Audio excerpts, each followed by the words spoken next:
여러분은 자신의 존재감이 어느 정도 된다고, 내 존재감을 어느 정도 생각하고 계십니까? 사람 보면은 나름 존재감이 있죠?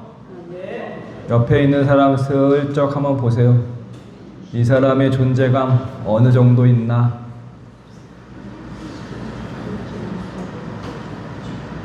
내가 없으면은 일이 잘 돌아가려나? 뭐 이런 헛된 생각부터,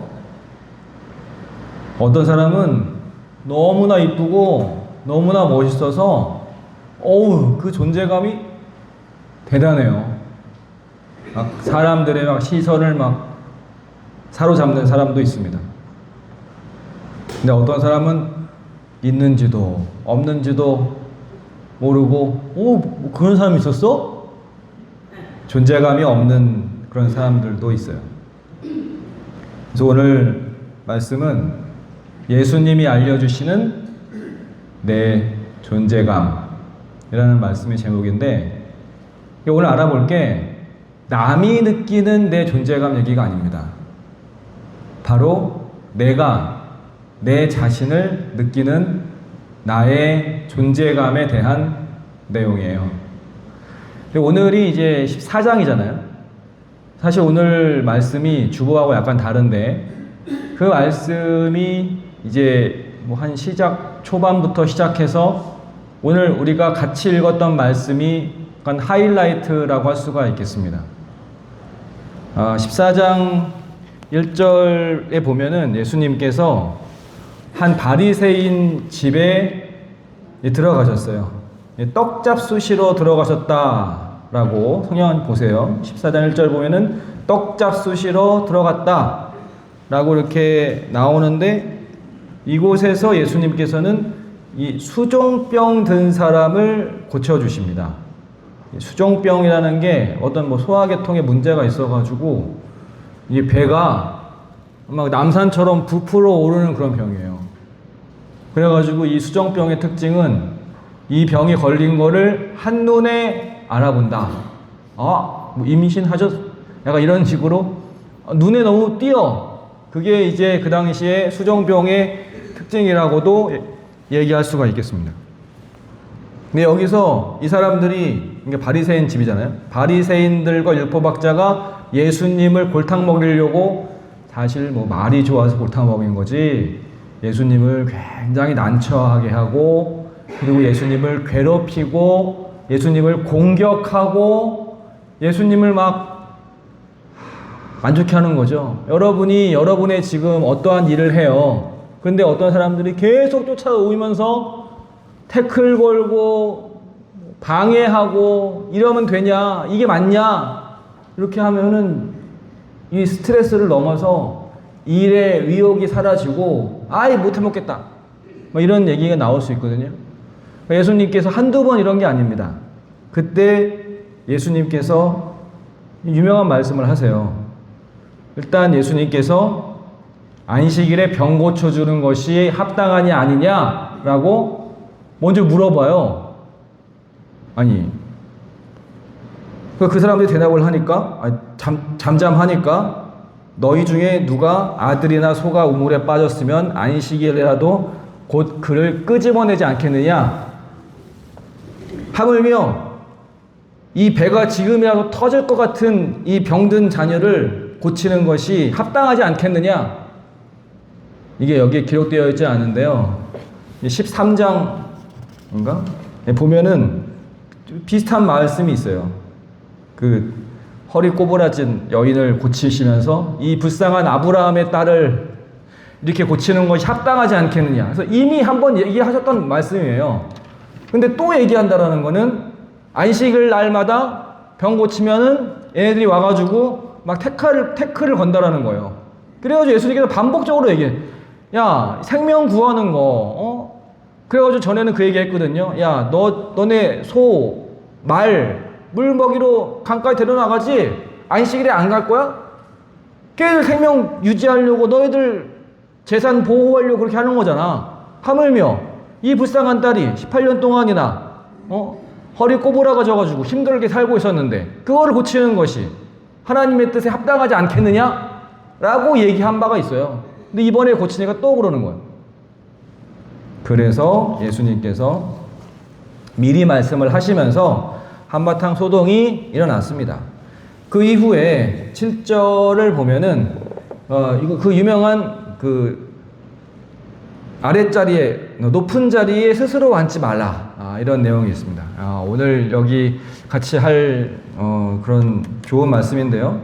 우리 유대인들의 이 앉는 이 스타일을 보면은 좀 다릅니다. 현대와는 달라요. 우리는 현재 지금 이렇게 꼿꼿하게 좀 장의자지만 그래도 각자 이렇게 개인이 앉아 있잖아요. 근데 이제 유대인들은 기본적으로 삐딱하게, 자 여러분 누워봐, 이렇게 거만하게, 이렇게 이게 방향은 이쪽으로요. 방향은 이쪽으로, 이쪽으로 해 보세요. 좀 이렇게 옆으로 좀 이렇게 딱 기대봐 이렇게 기대봐. 그래서 이렇게 기대면서 이렇게 뭐 얘기하는 거예요. 오셨어요? 막 그러면은 여기서 누가 상석일까요? 누가 상석이 될까? 내가? 아니 이거 너무 자기 중심으로 얘기하지 말고. 그러니까 이런 식으로 이렇게 다 기울어져 있어요. 이쪽 방향으로 기울어져 있단 말이에요. 그러면은 누가 상석이 될까?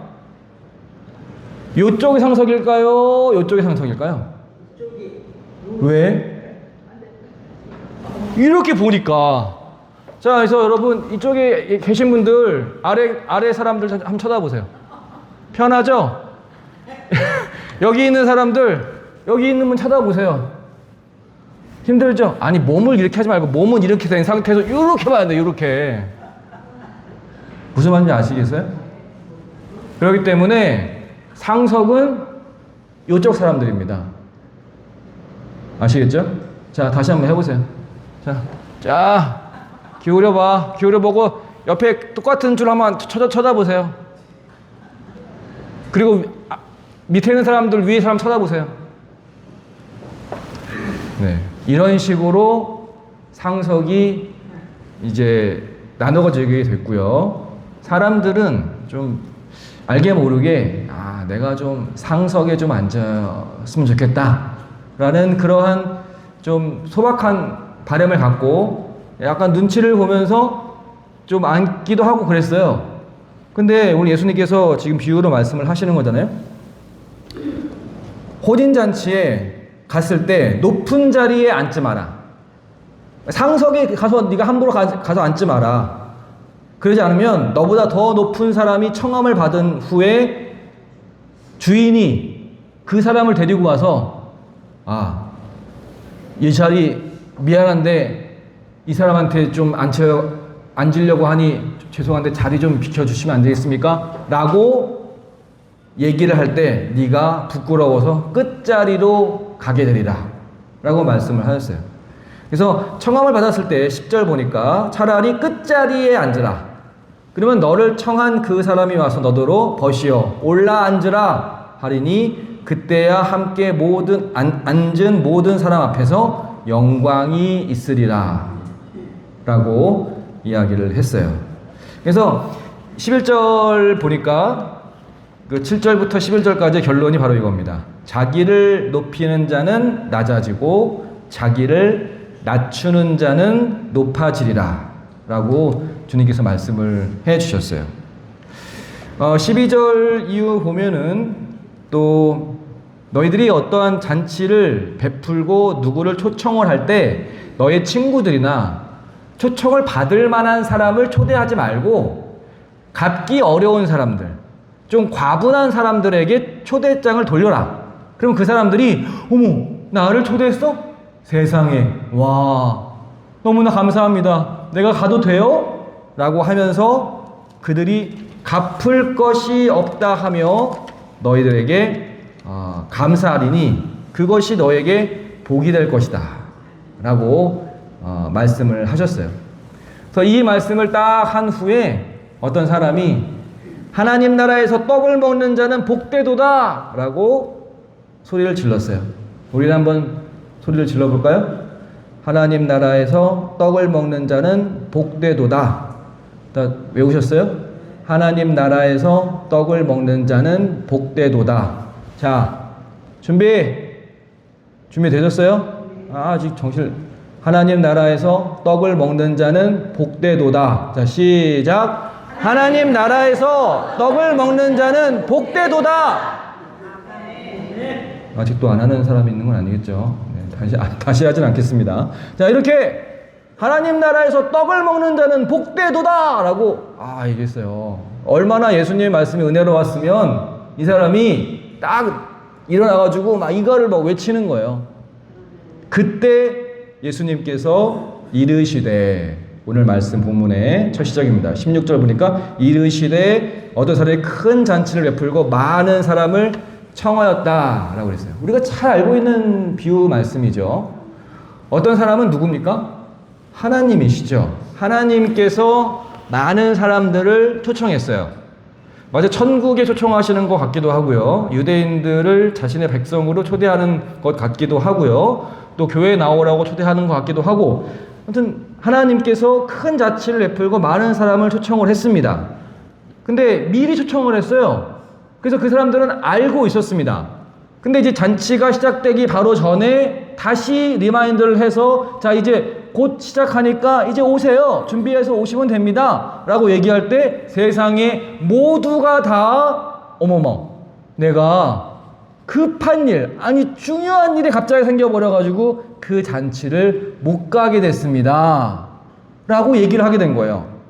자, 이 이유가 있습니다. 이유는 첫 번째는 뭐예요? 18절에 밭을 샀다. 여러분 듣지만 마시고 성경을 좀 보세요. 밭을 샀다. 중요하죠. 두 번째 뭐예요? 소 5결이. 소 5결이면 몇 마리예요? 10마리. 인구 소를 10마리를 샀대. 세상에. 그 당시에 소가 10마리라고? 거의 뭐 공장을 돌리는 사업가가 아닌가 생각이 듭니다. 자, 마지막은 뭐예요? 장가를 들었다. 와, 장가 중요하죠. 네, 정말 중요합니다. 나는 장가를 드니 못 가겠다라고 각자 다 중요한 이유를 댔어요. 그리고 겸손하게, 굉장히 양해를 구하면서 얘기를 했습니다. 그러자 주인이 굉장히 의외의 모습을 보여줍니다. 아니, 이렇게까지 하나 싶을 정도로 그 주인이 21절 보니까 노했다 그랬어요. 노하여 그 종에게 이르되 빨리 시내의 거리와 골목으로 가서 가난한 자들과 몸 불편한 자들과 맹인들과 저는 자들을 데리고 와라 라고 그랬어요. 그렇게 했는데요, 아직도 빈자리가 있어. 주인이 가서 길과 산의 울타리로 가서 사람을 강권하여 데려다가 내 집을 채우라. 이거 뭐 전도하는 걸로 많이 설교를 들었던 것 같은데, 24절에 내가 너희에게 말하노니 전에 청하였던 그 사람들은 하나도 내 잔치를 맛보지 못하리라 하셨다 라고 했어요. 자, 그래서 이 말씀에 안에서 있는 이 소재가 뭐냐면요, 바로 존재감입니다. 존재감. 우리 사람이 하나님과 굉장히 비슷한 영역, 비슷한 것과, 그리고 예수님께서 우리에게 이렇게까지 하시는 이유. 그러니까 예수님은 늘 우리에게 권유하잖아요. 회유하잖아요. 지금 14장 이 5절 같은 것도 보면은, 누가 그 아들이나 소가 우물에 빠졌으면 안식이라도 곧 끌어내지 않겠느냐라고 누구한테 얘기를 했어요? 바리새인한테 얘기했죠? 대답 좀 해보세요. 속으로 대답해도 돼요. 가만히 아무 생각 하지 말고, 네, 머리를 돌리셔야 됩니다, 여러분. 누구한테 얘기를 했어요? 바리새인한테 얘기했죠? 이 바리새인한테 뭐라고 한 거예요? 설득한 거예요. 근데 지금 바리새인이 어떻게 했어요? 이 사람들이 지금 함정을 만들어가지고 예수님을 공경에 빠뜨렸잖아요. 그들이 엿보고 있더라. 14장 1절에 그들이 엿보고 있더라. 바리새인 집에 초청을 받아서 떡을 먹으러 갔는데 그들이 엿보고 있었어요. 그리고 그 앞에 수정병 든 사람이 있었고요.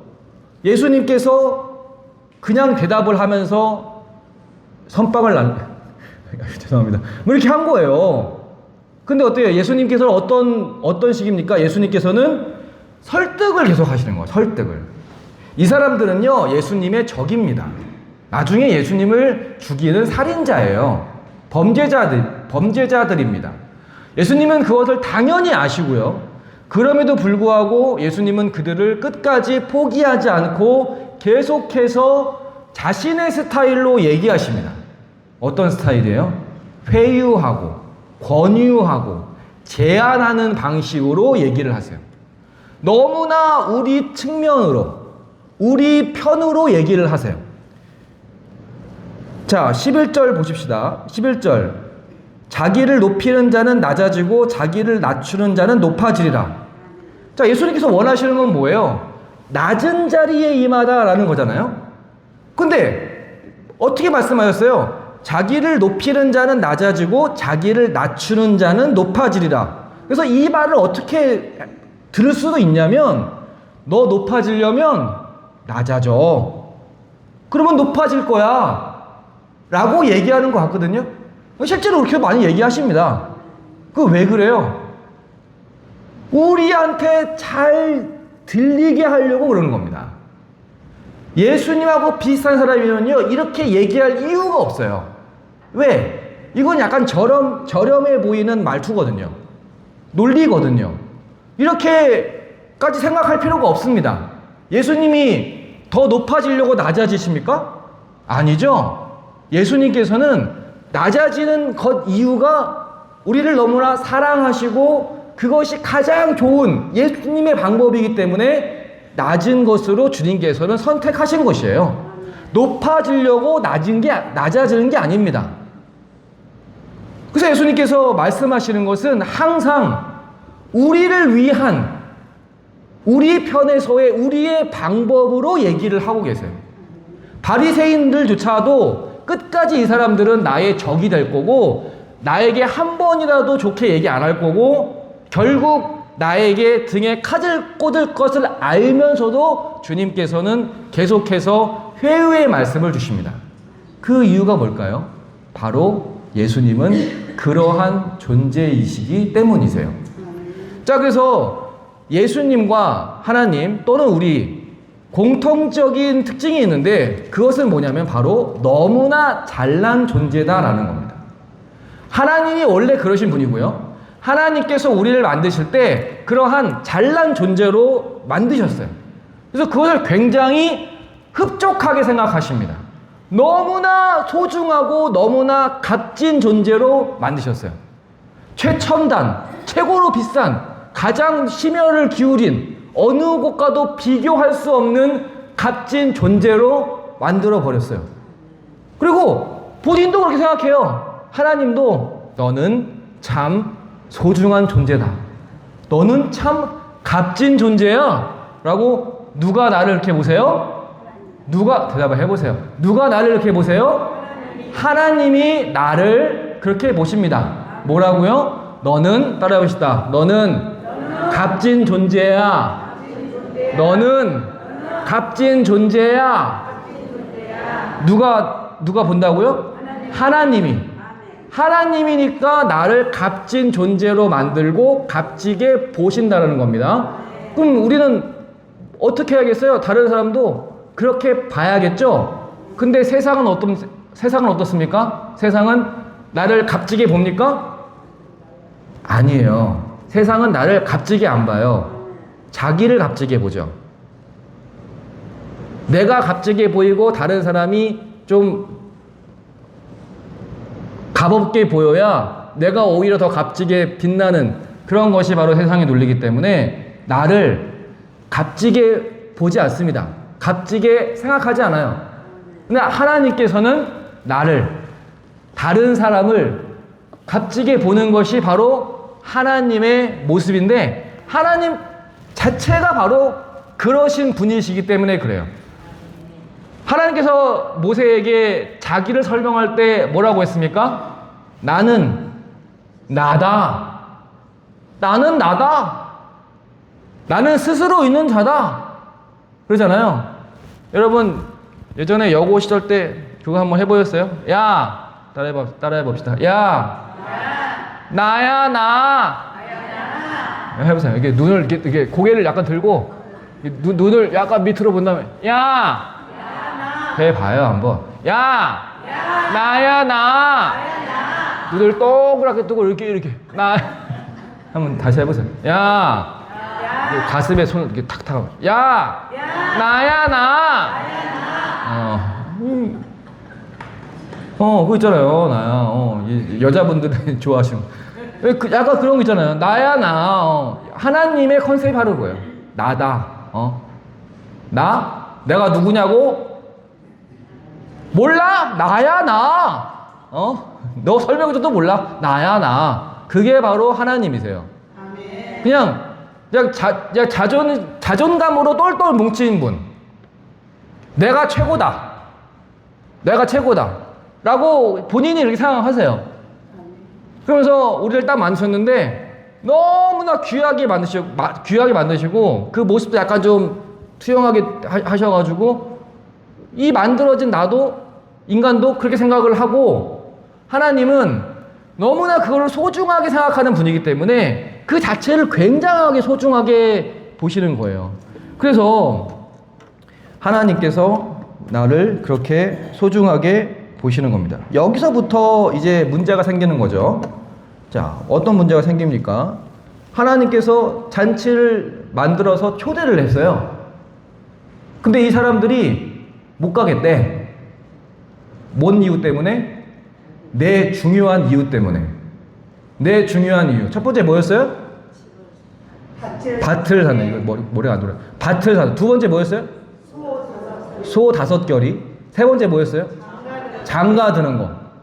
이 세 가지 이유, 이게 제일 중요하지. 너무너무 중요한 것 같은데 그 이유를 대고 나 못 간다 라고 얘기했어요. 그랬더니 하나님께서 이거를 뭘로 받아들여요?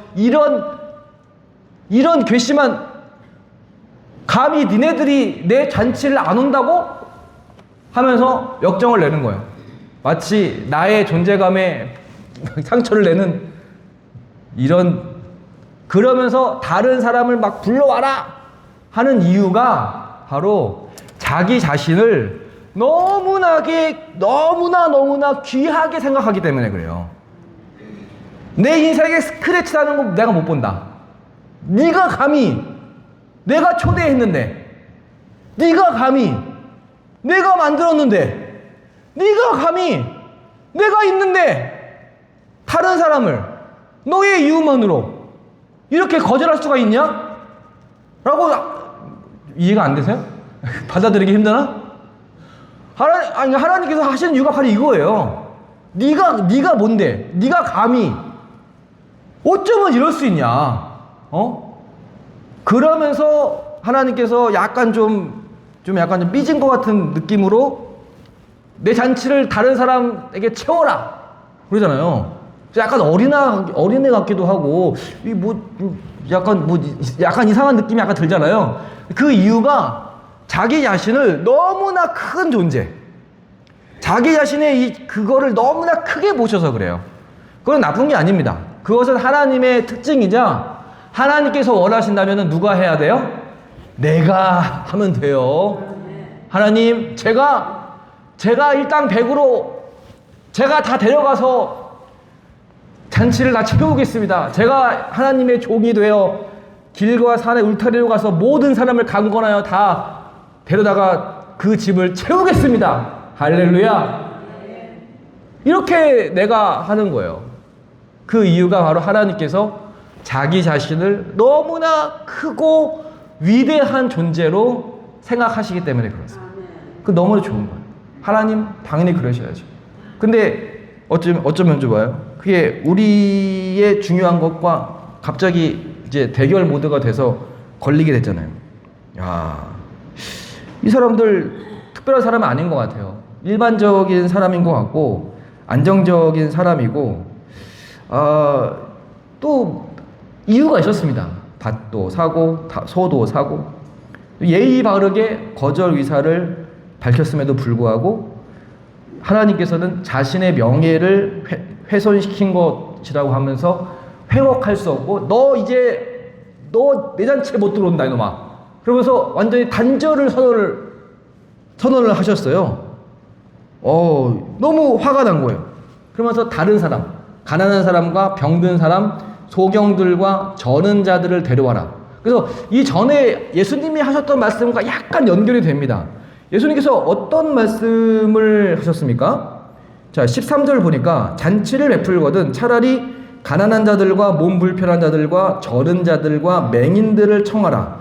그리하면 그들이 갚을 것이 없으므로 너에게 복이 되리니 이는 의인들의 부활 시에 네가 갚음을 받겠음이라 하시더라. 아멘이십니까? 여기서 아멘이 안 나온다면은 조금이라도 아멘이 안 나오면 그 생각을 어때요? 싹! 지난주에 하지 않았나? 왜 벌써 까먹었어? 쓸데없는 생각으로 내 머리가 어지럽혀지고 아멘이 바로 안 나온다. 그러면 싹! 뭐를? 생각을! 쓸데없는 생각을 싹! 같이 해봐요, 같이. 손 놔둬도 뭐 할 거야? 생각을 싹! 없애버려! 생각을 없애야 돼, 생각을. 약간 이상한 생각이 뭐냐면요. 내가 이해되지 않는 생각입니다. 내가 받아들이지 못하는 생각입니다. 그 생각을 없애야 돼요. 왜? 하나님 말씀은 진리고요. 예수님 말씀은 좋은 거기 때문에 내가 이해가 안 된다고, 내가 받아들이기 힘들다고 이 말씀을 내가 이상하게 생각한다면 그 생각을 어떻게 해요? 싹! 없애버려! 그게 좋은 거예요. 틀렸습니까? 맞습니까? 맞아요. 왜? 하나님 말씀은 진리니까요. 내 생각은 오류가 있을 수 있고 휙휙 바뀌니까 생각을 없애버려야 돼요. 자, 그래서 예수님께서 이렇게 말씀을 하셨어요. 자, 그래서 우리가 여기서 알 수 있는 것은 하나님께서 굉장히 자기 자신을 크게 생각하시며 하나님께서는 우리를 초청하신다라는 거예요. 하나님과 우리 인간의 관계는요, 초청의 관계입니다. 성경은 우리가 하나님의 자녀에서부터 죄인이 되고 그 이후에 예수님께서 오셔서 우리를 구원하신 그 이후에 쭉 역사잖아요. 그 말씀이 성경에 기록되어 있는 모든 것입니다. 그렇기 때문에 하나님께서 우리 인간, 여러분들에게 하시는 거의 대부분의 말씀은 다 초청의 말씀이에요. 창세기부터 요한계시록까지 죄인에서부터 위인, 구원받은 자로서의 초청, 또한 초신자로부터 제자들, 그리고 사역자로의 초청, 이것이 바로 하나님께서 우리에게 말씀해 주시는 그러한 말씀입니다. 그래서 우리에게 말씀을 하실 때 이 말씀을 내가 어떻게 받아들이느냐, 그 초청에 내가 응할 것이냐 응하지 않을 것이냐, 그것은 전적으로 나에게 달려있고 하나님께서는 우리를 그렇게 만들어 놓으셨습니다. 그것은 너무나 우리를 크게 만드셨고 지금도 그것을 중요하게 생각한 것이에요. 그렇기 때문에 예수님께서는 바리새인이나 율법학자들에게도 이렇게 계속해서 제안하시고 설득하시고 그리고 이렇게 말씀하셨던 것입니다. 결코 예수님께서는, 하나님께서는 우리에게 하나님의 말씀을 억지로 하게 하지 않으십니다. 왜냐하면 여러분의 생각과 여러분의 결정이 가장 중요하기 때문에, 가장 중요하고 가장 힘이 있는 결정적인 거라는 것을 잘 아시기 때문입니다. 우리가 좋은 생활을 하기 위해서 해야 할 것은 내 안에 있는, 첫 번째는 내 안에 있는 자존감입니다. 내가 하나님을 사랑할 수 있는 그런 존재라는 자존감. 그러니까 나는 하나님을 아는 존재야. 나는 하나님을 사랑할 수 있는 존재야. 라는 그런 이 생각. 이것이 사실 굉장히 대단한 그러한 생각입니다. 사람은 마땅히 해야 할 일을 할 때 가장 행복하기 마련이거든요. 만약에 여러분이 여러 가지 모습이 있을 텐데, 여러분이 만약에 결혼을 해서 아이를 낳아서 부모가 됐어요. 그럼 부모로서 가장 행복한 것이 따로 있습니다. 무엇이냐면 아이를 잘 키우고 아이가 잘 자랄 때 행복한 거예요. 내가 만약에 직장을 들어갔습니다. 그럼 직장인으로서 마땅히 해야 할 때 마땅히 직장인으로서 좋아할, 행복할 그런 이 구간이 있는데, 그것은 내가 일을 열심히 하거나 누구에게 인정을 받거나 성과를 내거나 이럴 때 직장인으로서 행복을 느껴요. 내가 학생으로서 행복을 느끼는 것은 공부를 잘하거나 좋은 성적을 가거나 좋은 대학을 가거나 좋은 학문을 쌓거나 이럴 때 학생으로서 행복을 느낍니다. 그런 것처럼 우리가 인간으로서 큰 행복을 느끼는 것은 바로 하나님이라는 존재를 내가 알고 인식하고 하나님과 더불어 살 때 인간으로서 행복한, 그리고 보람 있는 그러한 것을 느끼면서 삽니다. 그렇지 않으면 헛된 것을 꿈꾸고 헛된 것을 만지면서 진정한 기쁨과 행복을 느끼거나 누릴 수 없어요. 하나님을 사랑할 수 있다는 건 얼마나 큰 행복인지, 얼마나 내 존재를 영광스럽게 만드는지 모르는 일입니다. 또한 우리가 좋은 인생을 살려면 하나님과 친밀한 관계를 맺어야 되는데, 하나님을 사랑하고 하나님께 사랑을 받을 수 있는 그러한 이 친밀감이 형성될 때 우리는 기쁘게 살 수 있습니다. 마지막으로 사람들과 또 내가 긴밀하게 살아갈 때, 사람들과 아름다운 관계를 맺을 때 우리는 행복할 수 있는데요. 그래서 이것을 우리가 하나님을 사랑해라, 네 자신을 사랑해라, 또 이웃을 사랑해라, 이런 말로 나오죠. 자, 그러면 이 주일의 잔치를 거절한, 그리고 이 잔치에 오지 않은 사람들은요, 이 세 가지를 다 잃어버린 사람입니다. 그것도 그럴 만한 가치가 없는 것과 바꾸어 버린 사람이에요. 여기서 이것은 어떤 것이 가장 좋고 가치가 있느냐 라는 것을 아는 것에서 문제가 생깁니다. 그럴 만한 가치가 있는 것이냐, 아니면 이것은 그럴 가치가 현저히 떨어지는 것이냐. 자, 이 사람들은요, 가장 존귀한 것을 바꾸어 버리는데요. 가장 존귀한 분 누구십니까? 하나님이시죠. 할렐루야. 따라해 봅시다. 가장 존귀한 분은 하나님입니다. 네, 마음을 담아서 좀 크게 한번 질러보세요, 여러분. 가장 존귀한 분은 하나님이십니다. 네, 아멘. 잔치의 주인, 천국을 베풀어 주시고 초청해 주신 가장 위대하신 분은 바로 우리 하나님이시죠. 근데 그 하나님의 영광을 잊어버리고 이 사람들이 지금 뭘 선택했어요? 물질, 세상, 인간, 영광, 그런 것들로 바꿔버렸어요. 이 사람들이 선택한 거 뭡니까? 뭐였지? 밭, 소, 장가, 이 세 가지잖아요. 그 영광을 이것으로 대체해버렸어요. 하나님의 영광을 버리고 밭을 선택했습니다. 소를 선택하고 자신들의 결혼을 선택했어요. 가장 소중한 것이 무엇인가? 세상에 하나님께서 거기에 월드컵 경기 그거 뭐지? 그거 선택하는 거 거기 져버렸어요. 예선 탈락했나 봐. 그러니까 화가 나야 안 나요? 최애로 선택된 것도 아니고 아마 예선전 16강에서 떨어진 것 같아요. 하나님이. 하나님의 초청을 거절하는 것은 바로 하나님의 존재에 대한 거부다. 하나님 존재에 대한 무지는 죄다. 라는 것을 주님께서 말씀하시는 겁니다.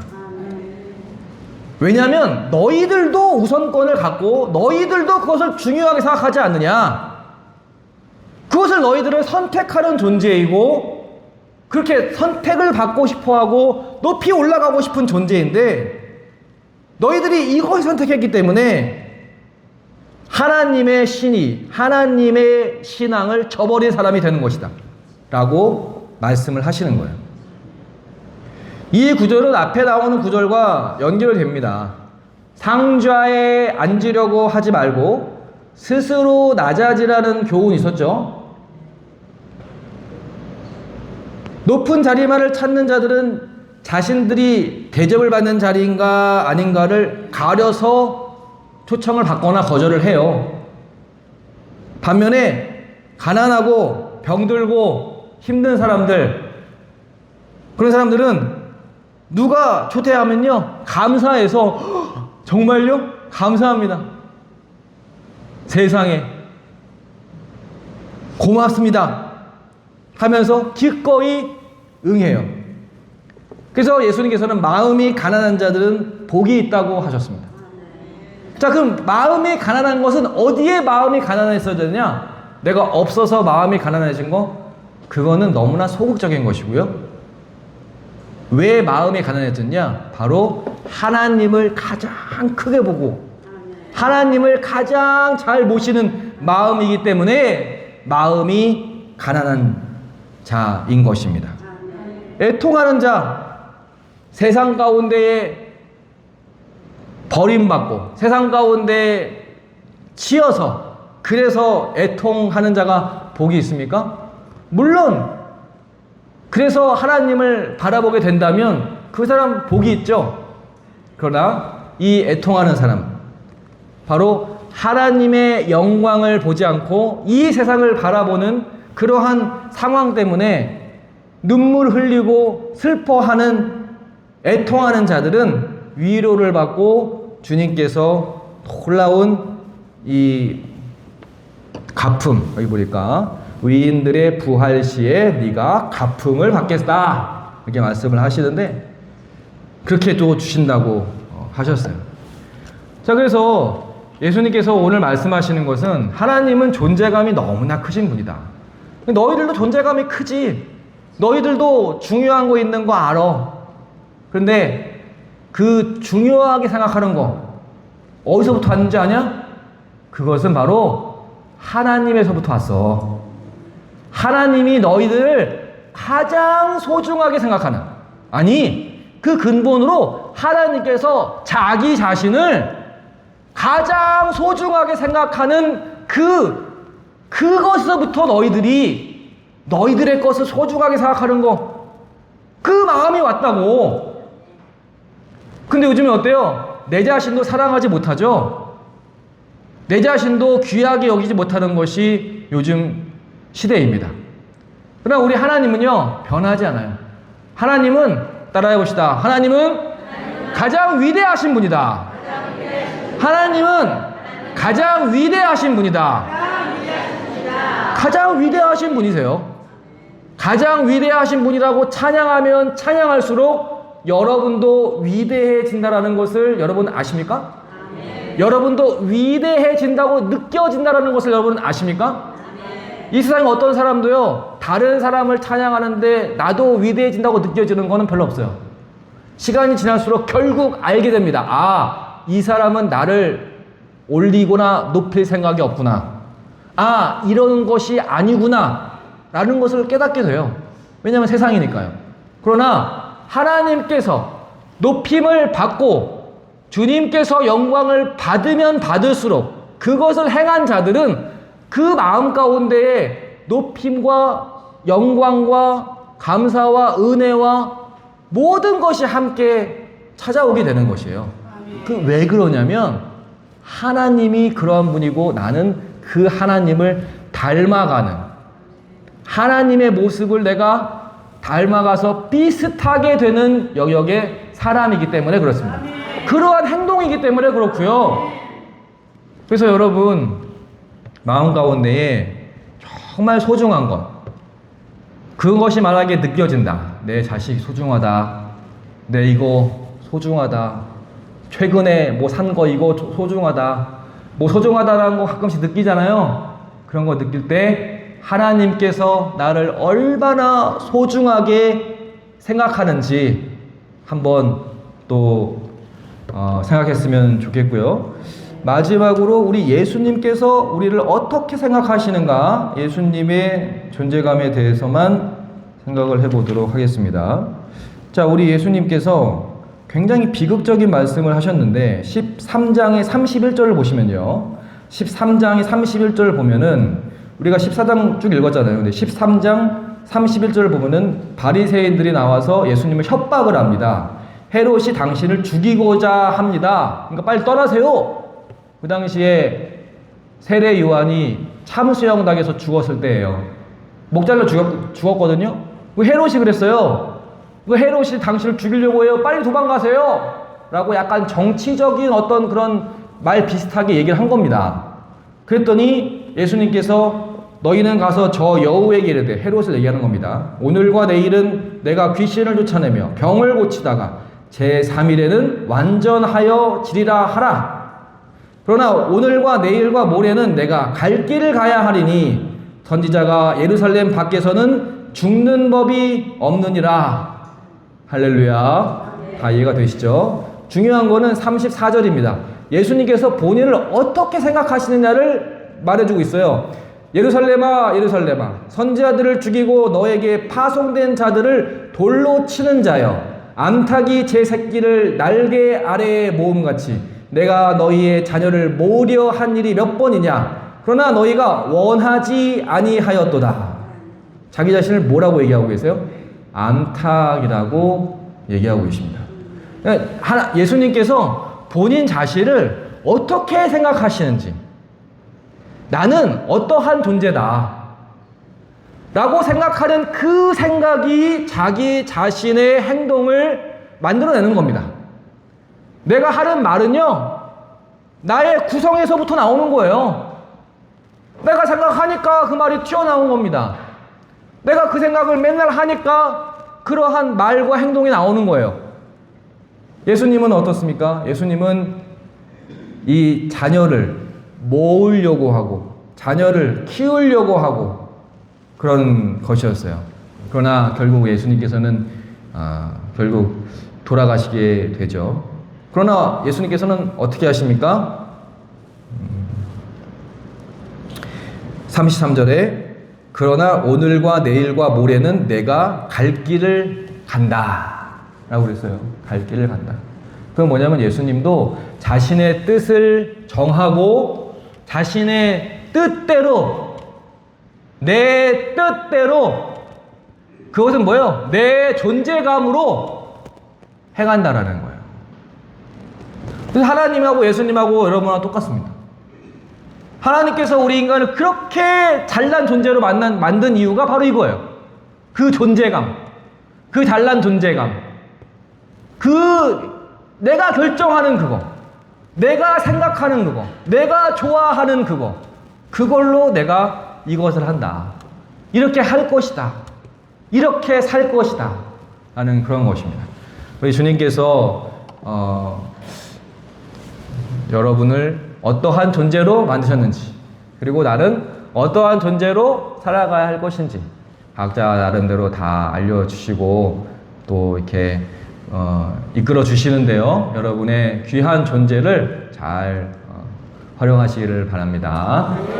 하시겠습니다. 사랑의 아버지 하나님, 우리 주님께서 우리를 귀한 존재로 만드시고 주님의 놀라운 신앙생활, 믿음 생활하게 하심을 감사합니다. 주님께서 주시는 귀한 믿음으로 주님을 높이며 살아갈 수 있도록 주여 인도하여 주시옵소서. 예수님의 이름으로 기도했습니다. 아멘.